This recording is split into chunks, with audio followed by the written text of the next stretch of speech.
Good day, engineers. So in this lecture video, we are going to discuss about the fluid flow measurement. So in this chapter, we are going to discuss different devices na nagme-measure ng fluid flow. So we have devices like orifice, venturimeter, tsaka mga weir, and iba pa. So this video, we are going to tackle about the orifice. Okay, so fluid flow measurement involves determining key properties of moving fluids, such as flow rate, velocity, or volume. It applies to both liquid and gases and can be steady or fluctuating, laminar or turbulent. Engineers use this measurement to track how fluids behave in systems like pipelines, turbines, or ventilation ducts. By quantifying flow, engineers ensure systems operate within the design limits, optimize energy use, and detect issues like leaks or blockage. It's a foundational skill that turns fluid mechanics theory into practical control. So, naaalala nyo dati, sinabi ko, di ba? Kapag fluid mechanics, yun yung mga theory. Then, kapag nandito na tayo sa hydraulics, it is the application ng mga theory na napag-aralan natin ng fluid mechanics. Kaya, dito sa chapter na to, mga device na yung pinag-aaralan natin. Okay? So, kapag sinabi nating device, dyan napapasok yung tinatawag na mga coefficients. So, sa next part ng ating discussion, so we have device coefficients. So, dito kasi, ang mga device po kasi ay hindi 100% na nag-function. What I mean to say is, yung mga coefficients, sila yung mga nagdidictate kung ilang percent of efficiency yung mga device. Okay, so several instruments are available for measuring fluid flow, such as orifice, venturimeters, weirs, pipette tubes, and sluice gate. The hydraulic characteristics, including discharge and pressure, are generally determined using Bernoulli's energy equation. So each of the devices also requires a corresponding coefficient for accurate measurement. So yan yung sinasabi ko kanina. And tandaan nyo na itong mga coefficient natin ay equal sa Rx actual over theoretical.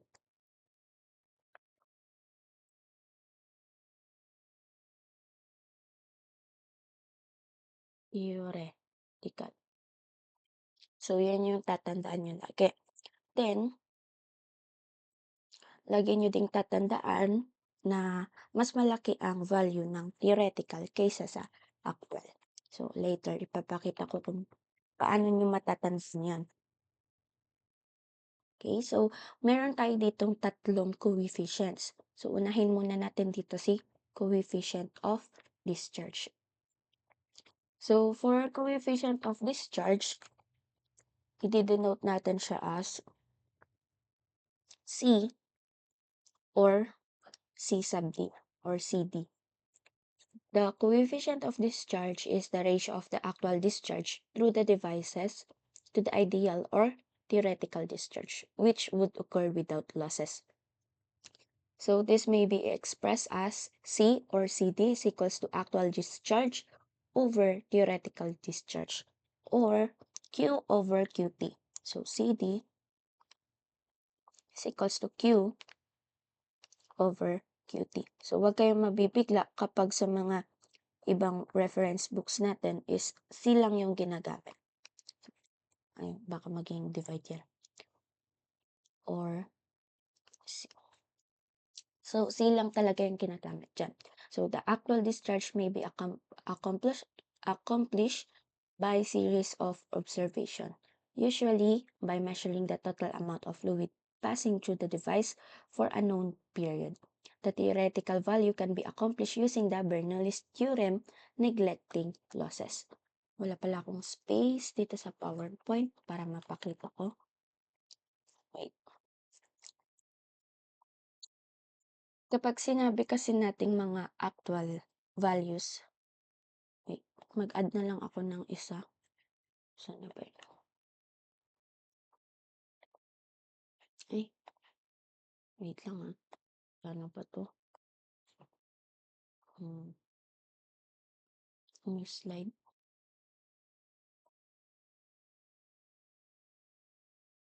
Wait guys. Pause ko muna. Okay, so wait lang. Pag-usapan muna natin yung actual values and theoretical values. So when we say actual values,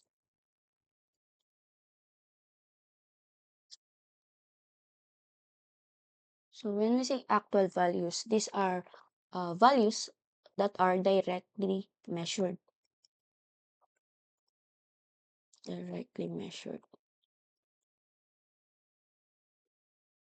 And these are not calculated using theoretical formulas or not calculated from theoretical formulas.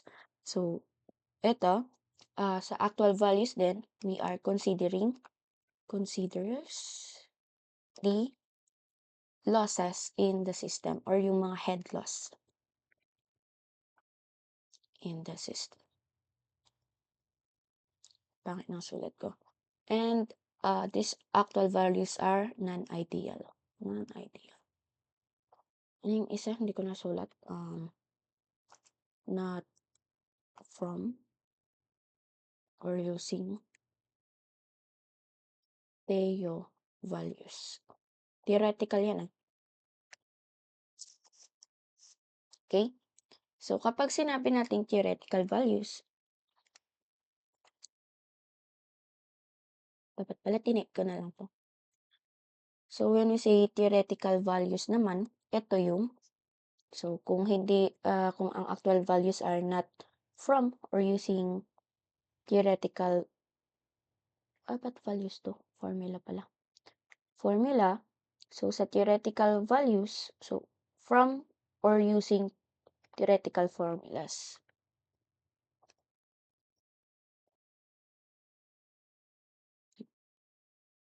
Pangit ng sulat ko.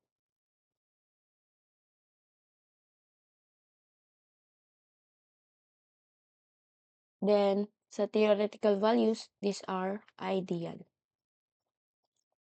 Then, losses are not considered.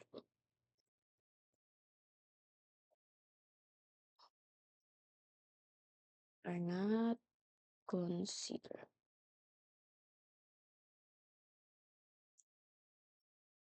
Ano pa hindi ko nasulat? So mostly calculated using Bernoulli's energy equation. So, PEE. Naalala nyo pa ba yung Bernoulli's energy equation natin? Yung may V squared over 2G plus P over gamma plus Z. Naalala nyo pa yun? E1 is equals E2. So, yan.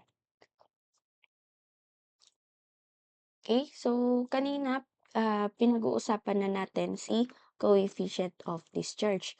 Ngayon, paano ba natin malalaman kung actual discharge or theoretical discharge? So, sa CD tayo. CD or C. So, malalaman natin na actual discharge yan kapag mineasure natin siya. For example, meron tayong water dito. Kapag mineasure natin yung kanyang volume with given time, or kunwari, nagbubuhos tayo, ganyan. Kapag mineasure natin within time, given time, so magiging QA is equals to V over T. Tama? So, kapag mineasure natin yan, so that is actual discharge. Kapag naman galing sa Bernoulli's energy equation. So, paano naging Bernoulli's energy equation yan? E1 is equals to E2. Kapag ganyan naman, so 8qt squared over pi 2g t raised to 4 plus p1 gamma plus z1 is equals to 8qt. So, this is theoretical values kapag galing siya sa Bernoulli's equation. Wait lang. So, yung Q na gagamitin natin dyan is theoretical discharge. Pero kapag kinonsider na natin yung head loss natin, which is E or PEE, ito yung isa. Tapos ito yung pangalawa. So, E1 minus head loss is equals to E2. Kapag kinonsider na natin to, yung Q naman dito is actual discharge na. So, 8QA. So, wait lang. Pakita ko bakit naging 8 yan. Baka kasi magtaka kayo. Bakit naging ganyan na yung formula ko sa Bernoulli's energy equations or BEE. Wait lang. Parang wala sa mood magsulat yung kamay ko. Ang pangit ng sulat.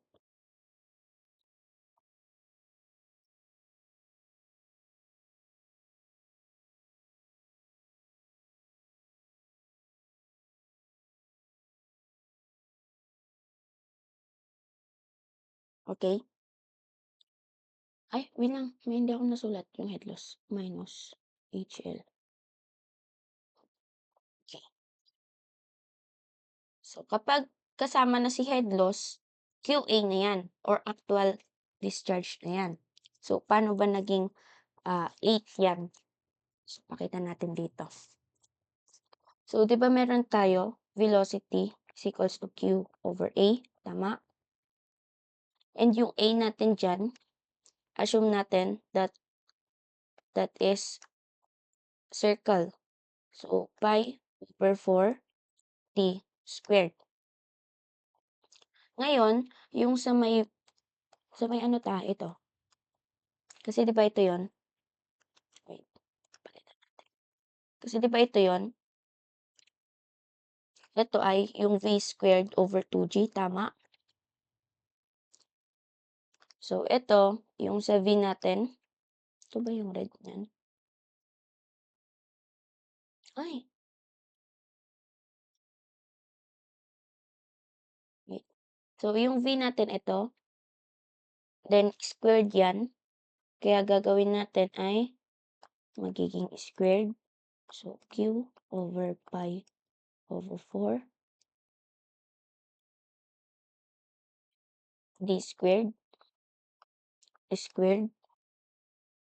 So, magiging q squared over pi squared over 16. Tapos, t raised to 4. Tama? Or ayusin natin yung sulat. Magiging d raised to 4 over 16. So, ito yung malaking, magiging ganyan. So, ayusin ulit natin. So, tataas na si 16. Tataas si 16 q squared over pi squared d raised to 4. Pero yan pa lang yung v natin, tama? Yan pa lang yung v natin. So, kapag nilagay na natin siya dito sa v squared over 2g, magiging, ito v squared na to So, hindi na natin i-squared yan. 16q raised to 2 over pi raised to 2 d 4 over 2g. So, pag inayos ulit natin yan, magiging 16q raised to 2 over 2g pi squared d raised to 4. So, 16 divided by 2 magiging 8q raised to 2 over g pi squared d raised to 4. So, same lang po sila neto. Yan. Same lang sila niyan. Nakuha? Kaya bakit 8 yung nagamit dyan? Kasi nga, ang pinag-uusapan natin dito is the discharge. So, laging tatandaan that Q actual ay less than Q theoretical. So, mas malaki si theoretical discharge kesa sa actual discharge. So, kaya natin pinalabas to. Kaya naging ganito yung ginamit natin. Baka magtaka kayo, pinalitan na ni ma'am yung formula. So, hindi. Kasi nga, pinag-usapan natin dito si discharge. Kaya, dapat yung sa formula natin, nakalabas si discharge. So, nagets? Okay.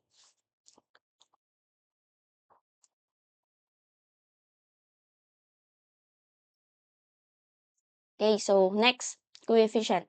Coefficient of velocity or CV. Sabihin natin, coefficient of velocity is the ratio of the actual mean velocity to the ideal or theoretical velocity which would occur without any losses. So, ang actual velocity natin, paano natin malalaman na actual yan? Kapag directly measured from devices. So, ito si actual. Directly measured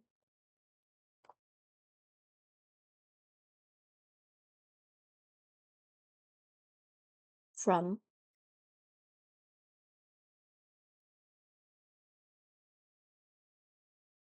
devices.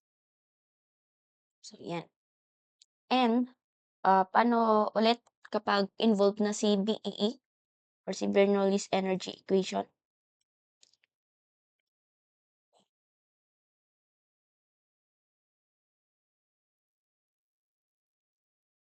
BEE.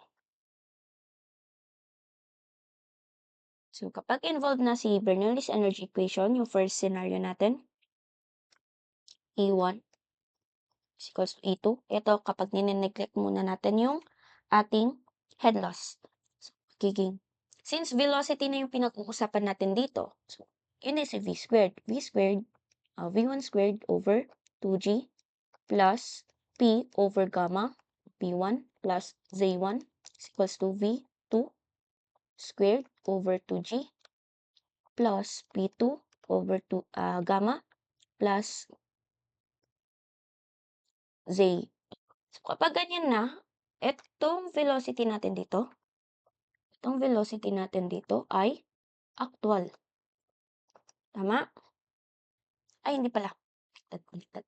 Theoretical. Sorry. Joke lang yan.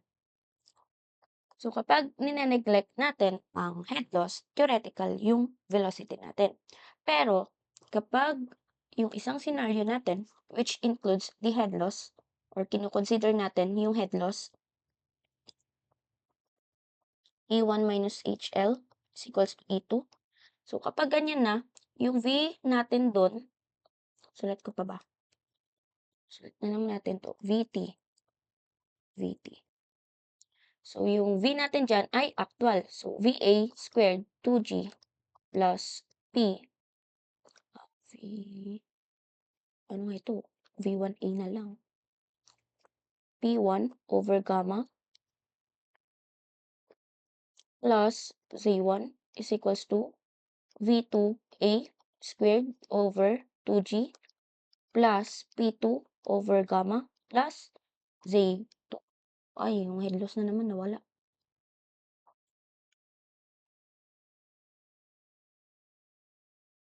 Yan. So, ito, actual values na to. So, itong mga mga kung natin dyan is actual. So, nagets? Kapag kasama si head loss, actual values yan. Kapag wala naman si head loss, theoretical values. And actual values kapag directly measured from devices. V. VA. Yan. Okay, so next natin is the coefficient of contraction. So the coefficient of contraction is the ratio. Wait, check ko muna baka may mga hindi ako nasabi.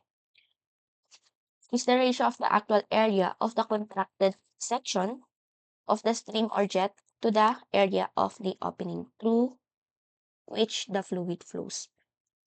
So ito, CC is equals to area of stream or jet over area of opening. So, itong opening na to, anong opening yan? Yan yung device natin which is the orifice. Yung area ng ating orifice. Ito namang area ng stream or jet natin. So, dyan napapasok yung tinatawag nating vena contracta. Wait lang guys. So, dyan ay papasok yung tinatawag nating vena contracta.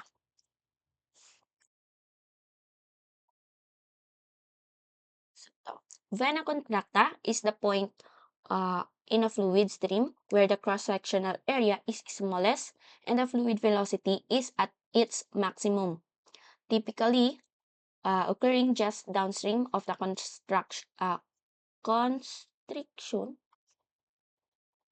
contraction yan, such as an orifice or nozzle. So dito, drawing ko lang. Wait, meron tayo dito, for example, meron tayong tank na may opening. Diba sabi natin, kapag may opening, yun yung orifice. Hindi ko pa pala nasabi kasi in-expert pa yun. So, kapag nag-flow yung water natin dyan, so, pag ganyan, mag-flow yung water. O, yan. Tapos, kapag zoom nyo dyan, ang magiging itsura niya is,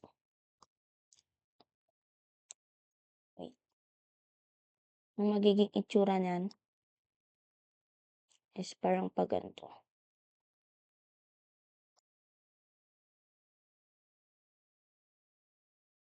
Parang pag ganyan. So, yung smallest or point where the cross-sectional area is smallest. So, kung papansinin niyo yung drawing, ito, yung dito na part, pinakamaliit, tama? So, yan yung vena contracta. Vena contracta.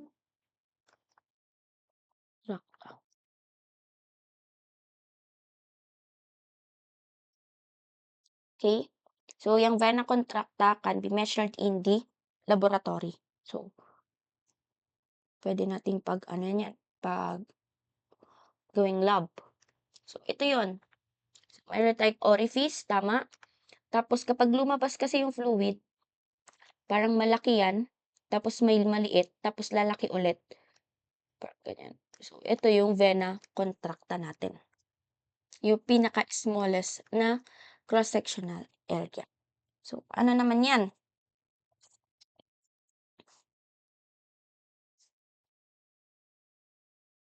So, CC,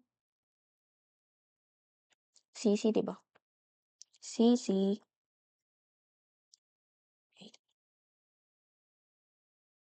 CC, or coefficient of contraction is equals to yung area ng vena contracta over area ng porifice. So, yan yung formula natin na isang contraction. Ngayon, ano naman tong formula? So, itong CC, yan yung CD natin. So, CD is equals to CC times CV. So, paano nangyari yon? Ano nangyari yon? So, meron tayo dito, the discharge is equals to, ano ba yung discharge natin? Discharge natin is area times velocity. Tama? So, sa actual, kapag actual yung pinag-uusapan natin, saan ba yung, ano ba yung tawag dito? Ano ba yung pinag-uusapan natin kapag actual? So, yung Q natin, kapag actual yan, ang i-consider natin is the vena contracta. So, yung area natin na vena contracta or the small a times yung velocity natin doon sa may vena contracta. Okay? Then, Sa theoretical naman, ano yung ko-consider natin dito? This is the area ng velocity, I mean area ng orifice times the velocity ng doon sa orifice. Sabihin na lang VT na lang. Kasi QT to, tama. So, balikan natin yung formula ng coefficient of discharge, which is, saan na yun? Yung coefficient of discharge. Balikan natin tong formula ng coefficient of discharge. Itong Q over QT.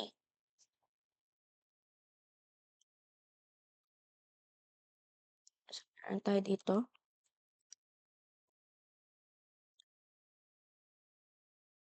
Q, ay, mali pala.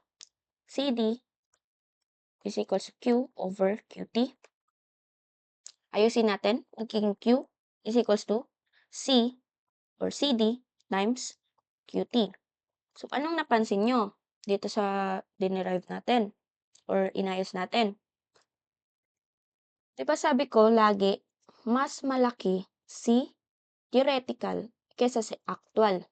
So, kapag kinonsider natin si discharge, so magiging Q actual is less than Q theoretical. Which is mapapansin natin dito. How? Anong napansin nyo? Kapag ang actual values, I mean theoretical values, ay minultiply ng tinatawag nating mga coefficients, nagiging actual values yan. Pero theoretical yan kapag wala pang minultiply na coefficients. So, nagets nyo na? Medyo nagiging, ano na ba, maliwanag. Okay? So, balik tayo dito. Ang Q natin, ano yung Q natin dito? So, meron tayong A, VA. Wait, napipindot ko kasi. AVA is equals to CD times AVT. So, kapag inayos pa natin yan, magiging A, ilipat natin to doon sa kabila. So, maging A, VA over A, VT is equals to CD. Tama? And kung papansin ninyo, itong A over A or the smallest A or small letter A over yung big letter A, ano na ulit yon? Yun yung CC natin. Tama? CC. Then itong VA or the actual velocity over theoretical velocity, yan yung CV natin. So, equal yan sa CD. So, dyan nakuha yung formula na ito. Okay? So, sana nagets nyo yan ha. So, if the orifice or nozzle takes off directly from the tank where A1 is very much greater than A2, and if the velocity of approach is negligible, so ang HL natin or the head loss natin is V squared over 2G times 1 over CV squared minus 1. So, ito yung isang formula natin. Ito yung formula natin ng head loss. And ito din yung isa.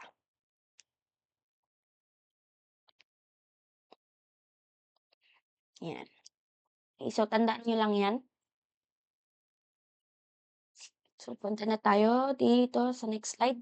So, ito yung mga orifice coefficients. Meron tayo ditong iba-ibang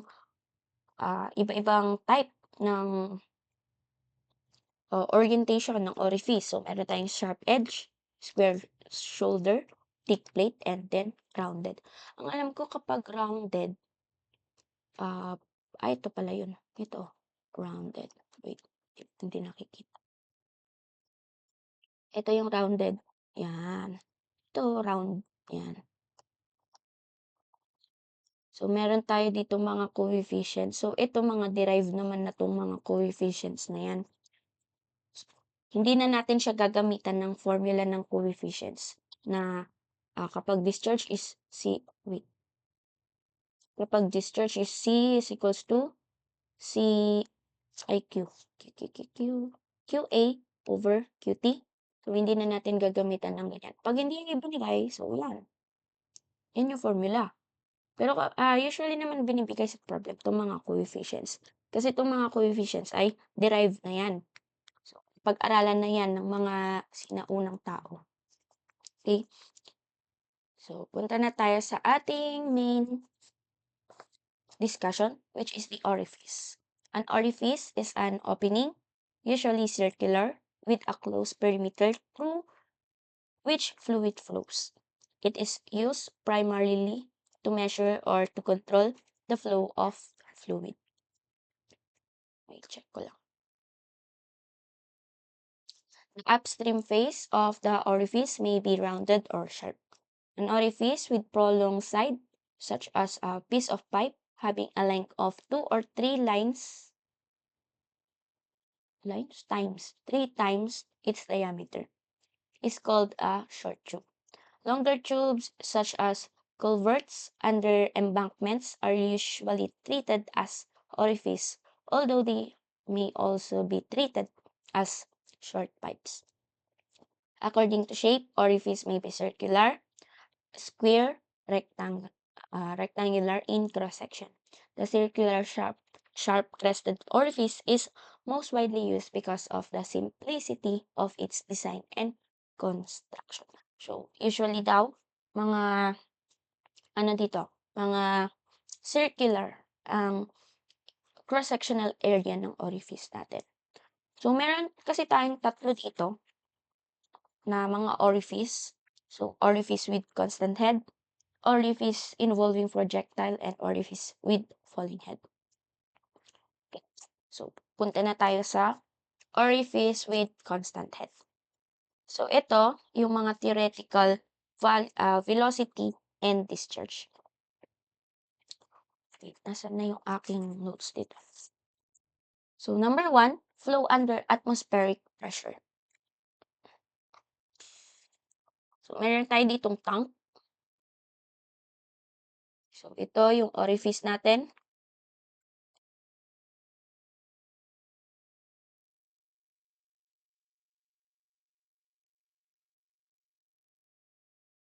So, consider natin that this is point 1.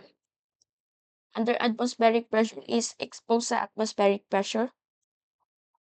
And then yung point 2 natin is C, dun sa may orifice. So, kapag in-apply natin yung Bernoulli's energy equations, so, by BPE, IBEE pala. So, by BEE, so, E1 is equals to E2, tama? So, ano na yun? Sa point 1 natin, V1 squared over 2G plus P1 over gamma plus Z1 is equals to V2 squared over 2G plus P2 over gamma plus Z2. Ano na yung sabi ko? Kapag exposed sa atmosphere or kapag malaking malaking area, we're going to neglect the velocity. So, wala na si velocity. Si pressure. So, since that is exposed sa atmosphere, so ang pressure 1 natin is cancel na din. So, sa Z naman, Z1, so ito yung datum line natin. So, dito tayo magdi-datum line. So, merong elevation. So, pasok yan. So, next, dito, sa point 2 natin, so, sa orifice, meron tayong velocity dyan. Then, expose yung kanyang orifice. So, wala tong si pressure. Then, si J2, since doon tayo nag-consider, or yun yung ating datum line, so wala na yan. So, kapag sinulat natin, magiging Z1 is equals to V squared 2, V2 squared over 2G. Kapag nilipat natin sa kabila, or itong Z kasi natin, kung papansinin nyo, H yan, di ba? So, gawin na lang natin H is equals to V squared 2 over 2G. So, pag nilipat natin sa kabila, magiging 2G H is equals to V2 squared. So, kapag in-square root nyo yan, magiging V is equals to square root of 2GH. So, this is our theoretical velocity. Tama? Hindi natin kinonsider yung head loss, kaya theoretical velocity pa lang yan. So, next is sa ating discharge. Diba sabi ko kanina? Saan na yan?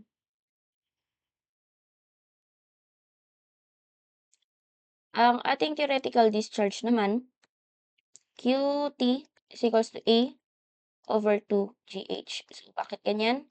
Kasi diba, ang Q natin or discharge natin is equals to area times velocity. So, yung velocity natin is ito. Sulat ko na lang doon para magkakasunod.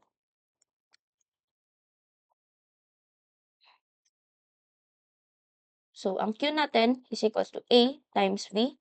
So, magiging area times 2GH.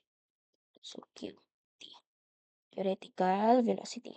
I mean discharge. Okay. So, saan na nag-gets nyo yan? So, punta na tayo sa next slide. So, ito, values of H for various conditions. So, meron tayo dito, ano to?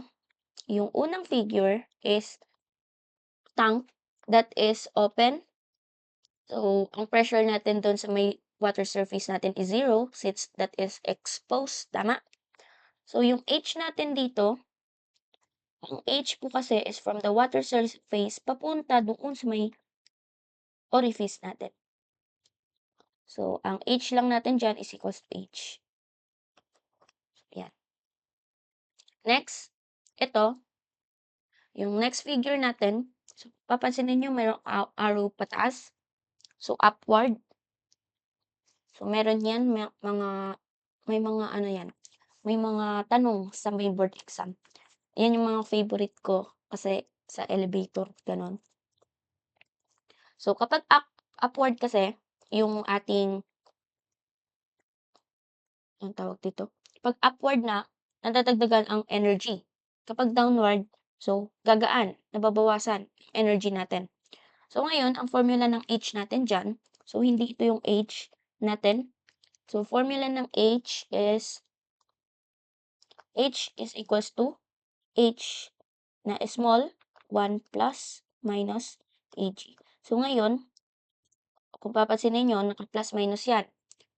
Tandaan nyo na lang, pag upward, ang gagamitin natin dyan is positive. Then, pag downward, negative. Okay? So, next condition is ito. Meron tayong closed tank na may pressure. So, ang H natin dyan is H is equals to H plus P over gamma. So, paano nangyari yon? Naalala nyo yung formula natin ng pressure, which is pressure is equals to gamma H. So, yung head dyan, yung H is equals to P over gamma. So, yung pressure natin, ito, ay convert natin into head. So, yan na yon. So, yung H na to, plus yung itong pressure na naging head or yung height na yung pinag-usapan natin sa kanya. So, H plus P over gamma. So, yan yung formula natin. So, ito naman, meron tayong closed tank. So, kapag closed, mayroong pressure sa taas. Then, iba't iba yung liquid natin. So, naalala nyo, nung ating fluid mechanics, na kapag meron tayong mga different liquid, tapos pwede nating i-convert ito para maging iisang liquid na lang. Ganyan. Para kunwari, may liquid A, liquid B. So, convert natin si liquid B para maging liquid A na lang lahat. So, ito yung formula nun. Ito, wait lang. So, meron tayo dito, gamma B, HB is equals to gamma A, HA. So, kapag i-convert natin itong, wait. Kapag i-convert natin itong B into A, magiging HA is equals to HB gamma B over gamma A. So, magiging ganito na siya. Ito. So, ito yung formula natin doon. Ang gawin natin dito. Ito 1 to magiging gamma 1, H1 is equals to gamma 2, H2. Kunwari ito, i-convert natin para maging gamma 2 siya or maging liquid 2. So, ang i-convert natin dito is si liquid 1. So, magiging H2, ba't ganito yung H ko? Magiging H2 is equals to H1, gamma 1 over gamma 2. So, ito na yon. Then, may pressure tayo sa taas. Ito. So, ko-convert din natin yan into H.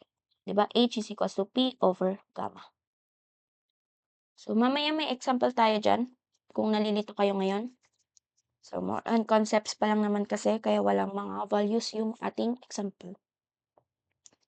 Okay. So, next is sa submerged orifice. So, dito naman. Yung theoretical velocity natin. So, paano natin nakuha yung theoretical velocity natin? Let's say this is 0.1. 0.1. So, this is 0.2.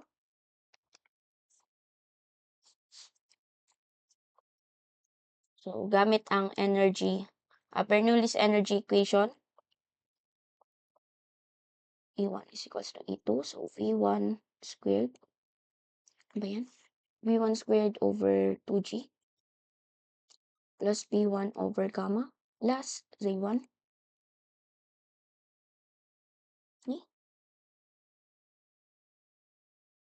Mali-mali na napipindot nitong pen ko. So, equals to V squared 2 over 2G plus P2 over gamma plus Z2. So, exposed sa atmosphere. So, walang pressure. Wala din to. Velocity, wala. So, dito kasi, meron tayong velocity 2 kasi parang ito yung kino-consider natin. Tapos, walang Z2. Kasi dyan tayo datum line. Ay, meron pala. Sorry. Ito ang datum line natin sa may orifice. So, meron tayong H1 or yung Z1 tas H2. So, gawin lang natin H1.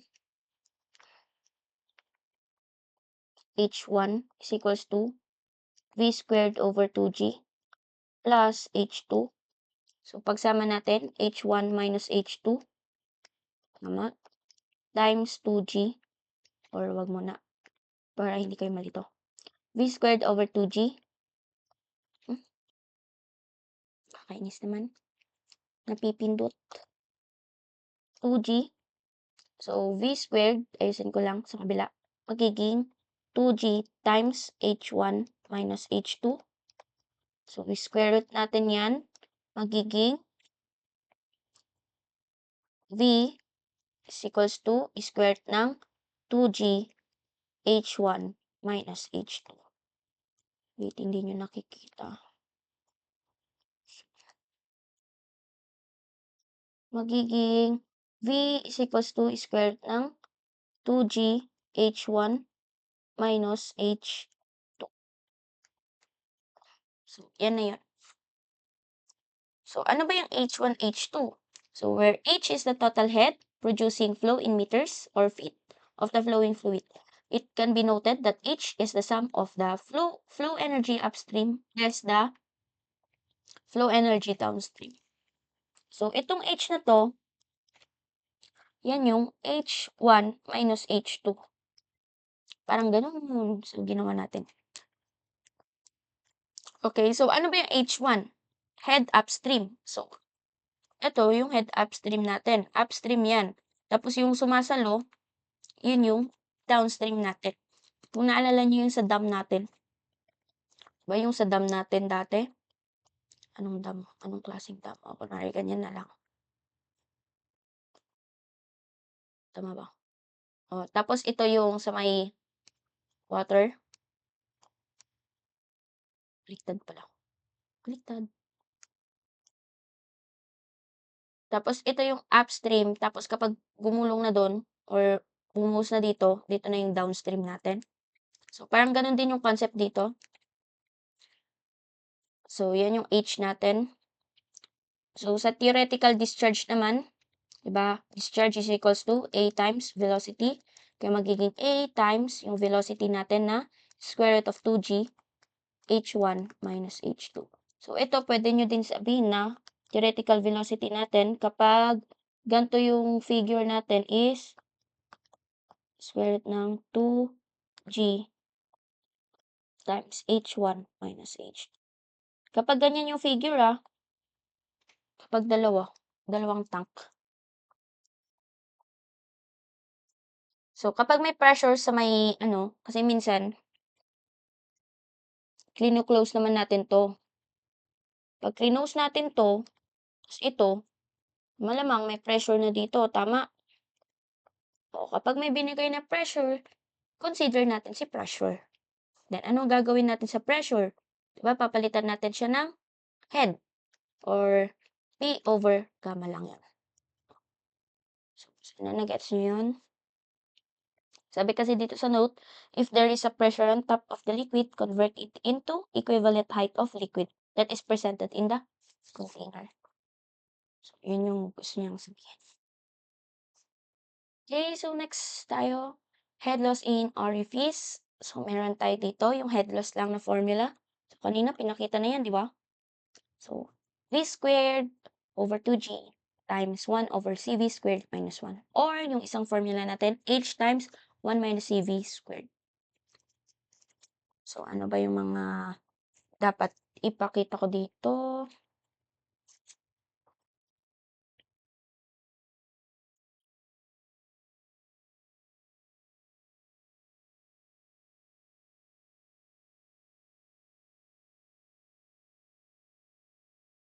Wait, naghang ako. Check ko nga muna. Parang may hindi ako nasulat eh.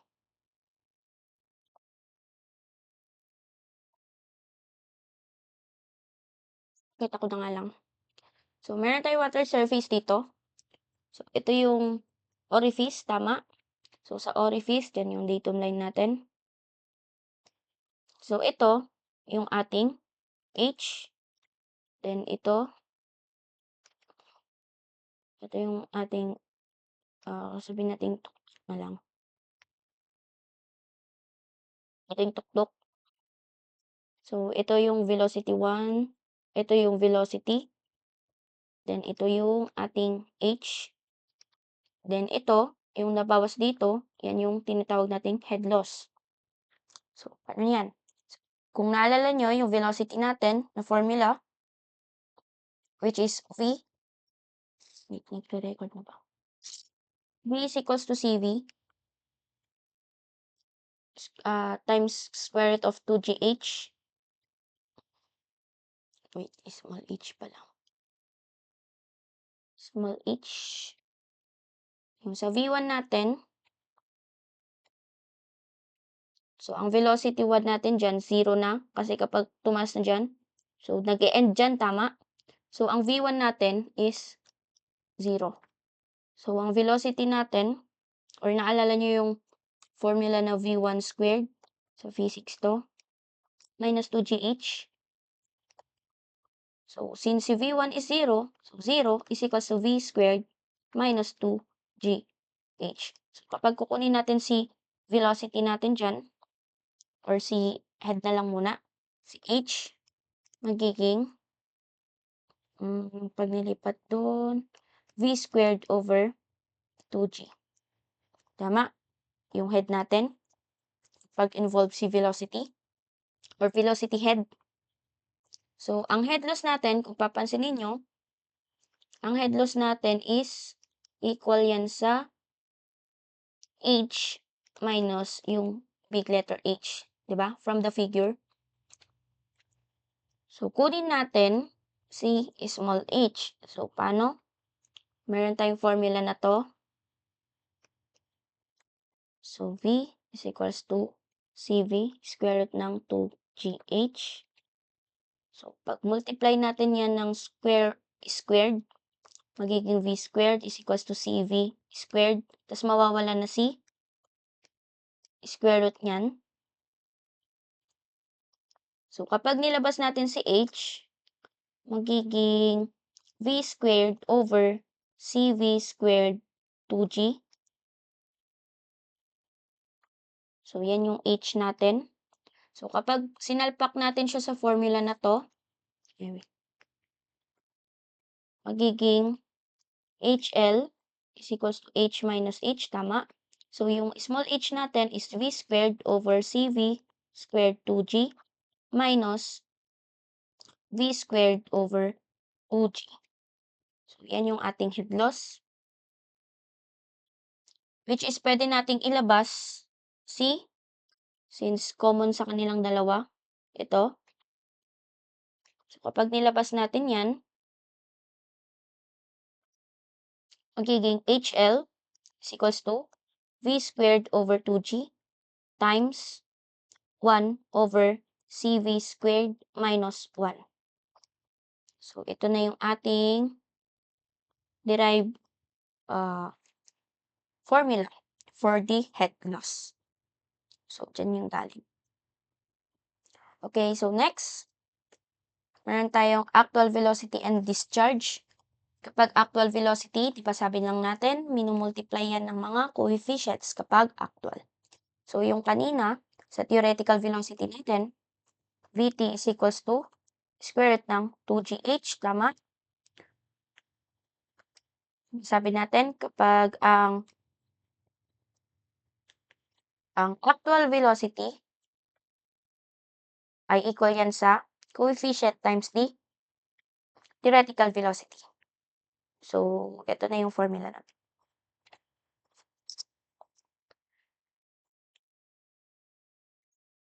Okay, for the discharge, parang same lang din. Ano yung discharge natin?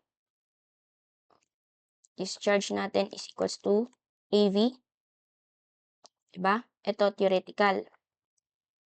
Ngayon, kapag actual na, multiply na natin siya ng coefficient times area times VT.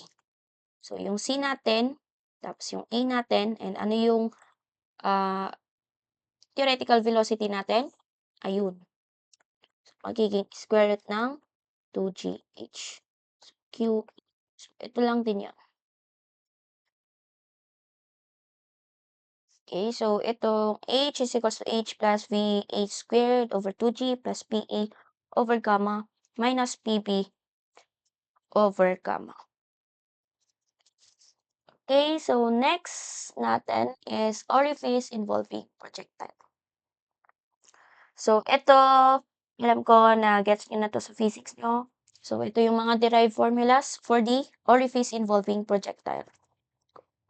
Okay, so, kung gusto nyo malaman yung kung paano naging ganyan, so, balikan nyo yung notes nyo ng physics. Physics. Physics. Yan. Physics. Okay, so dito, ang ipapakita ko lang. So, for example, meron tayong velocity 1. Bakit 0 yung v1y? Kasi ganito yung itsura niyan.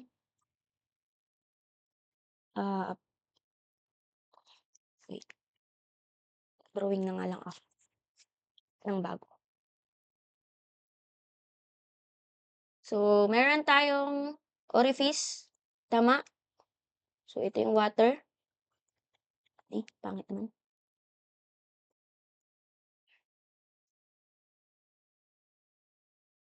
So, ngayon, kapag lumabas yung ating water dito, so, meron tayong velocity. So, ganyan kasi yung ano niya na, kapag vertical yung orifice natin, Ganyan yung labas niyan. So, eto 'di ba meron tayo kapag may mga ganyan, may mga components tayo. So, ito si Vy, then ito, andiyan din si Vx. So, yung V natin equal lang yan sa Vx. Gets? So, kaya yung Vy natin ay 0 kasi 'di ba kapag may angle dito, so magiging sin theta na yan. So, kapag sin theta is 0 nga yung theta natin, ang sin 0 ay 0. So, wala ding velocity dyan. So, paano nagkakaroon yan kapag meron tayong example na ganito? Which is, labasin to sa board exam, guys. Yung gantong klase. So, yung gantong klaseng, tapos may orifice dito. Siyempre, naka-incline yan. So, yung bulwak niyan, pa ganun. Tama? So, magkakaroon tayo ng tinatawag na angle. Ito, yung angle niyan. So, kapag ganyan yung bulwak niyan, ito yung bulwak niyan. Wait, hindi makita. Anong color? Anong color? Orange? Green? So, kapag ganyan yung bulwak, so, meron tayo ditong components na Vy, then dito, Vx. Tama? Which is, yung Vx natin is, Vx natin ay,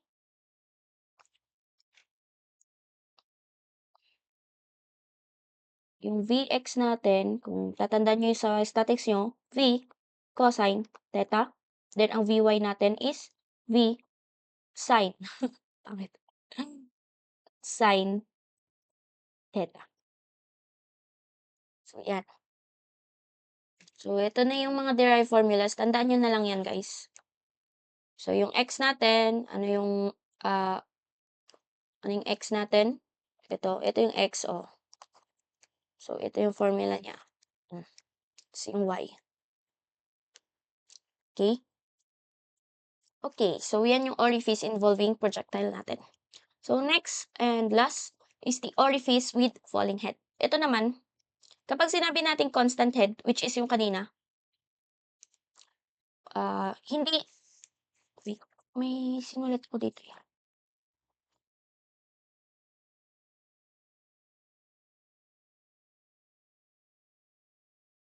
Kapag orifice with constant head, yung water level ng upstream of the orifice is maintained at a fixed height.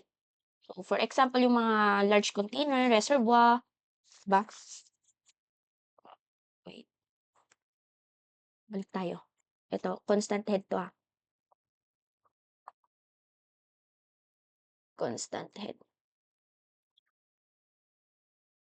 Sa constant head, kahit na nababawasan yan or may orifice dito, constant pa rin yung head niyan. Constant pa rin, hindi nababawasan yung kanyang head.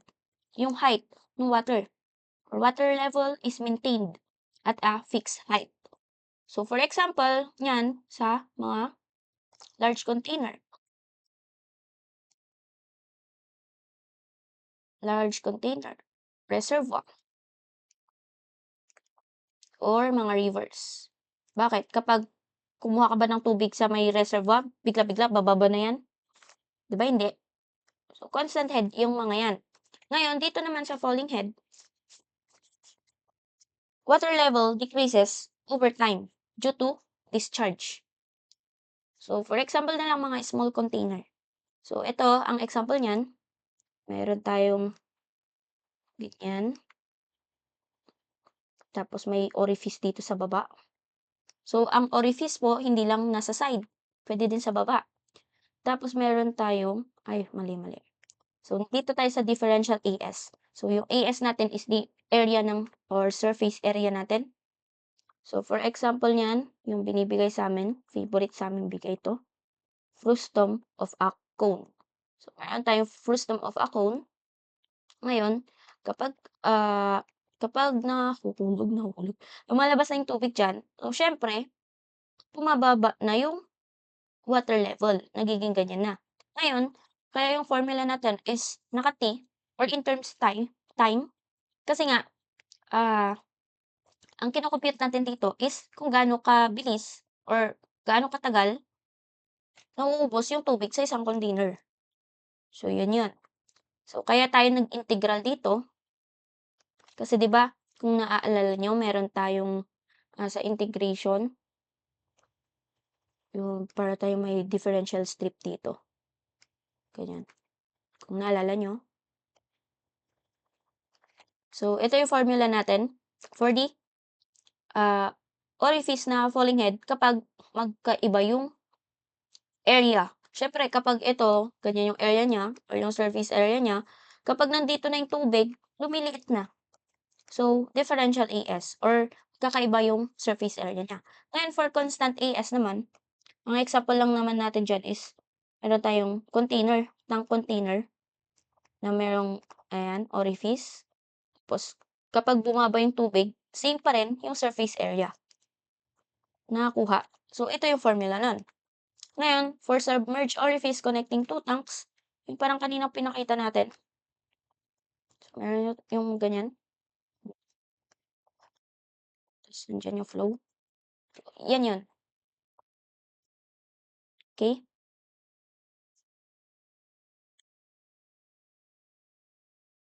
Yan. So, yan lang yung mga tatandaan yung formula for the orifice with falling head. So, meron tayong example niyan.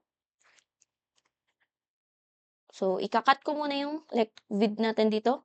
So, thank you for listening. So, more on concepts and formulas muna dito sa ating first video. So, next video is yung examples na. Okay? So, naka 1 hour pala tayo. So, bye guys. Please, huwag niyong kalimutan mag-comment kung kailan niyo napanood and kailan kayo natapos. Thank you.